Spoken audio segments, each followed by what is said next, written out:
महाराष्ट्राच्या राजकारणातील खळबळजनक बातमी। शरद पवारांची राष्ट्रवादी एनडीए सोबत जाण्याच्या तयारीत असल्याची सूत्रांची माहिती आहे। मतदारसंघातील विकास कामांच्या निधीसाठी 10 पैकी 9 आमदार सत्तेत जाण्यास आग्रही असल्याचं समजतंय।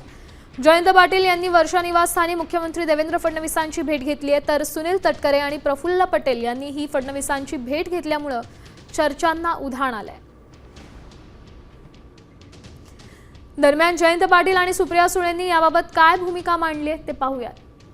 त्यांची वेळ मागितलेली होती, परवा त्यांना वेळ मिळाली नाही, काल त्यांनी वेळ दिली। ईश्वरपूर आमचं शहर जे आहे त्याच्या नगराध्यक्ष पदाचा निर्णय हा चुकीचा झालाय, एवढंच मला त्यांच्या कानावर घालायचं होतं। काय सांगा, मग मी त्यांना सांगितलं, सांगून भेट झाल्यावर मी निघून आलो। प्रफुल्ल पटेल आणि सुनील तटकरे यांच्याशी माझी कधी भेट झाली नाही। या ज्या चर्चामध्येही पेपरला आलं होतं की आम्ही कुठंतरी भेटलो वगैरे, एका वर्तमानपत्राने, अशी कोणती भेट झाली नाही। जयंतराव तर ऑफिशियली गेले होते, गाडीने गेले, गाडीने आले। त्यांनी जयंतरावनी काय हुडी घातली नव्हती, ऑफिशियलीच गेले, काही प्रॉब्लेम नाही। एक तिथे सुनील तटकरे जी आणि प्रफुल्ल पटेलजी होते का नाही ह्याचं उत्तर माझ्याकडे नाही।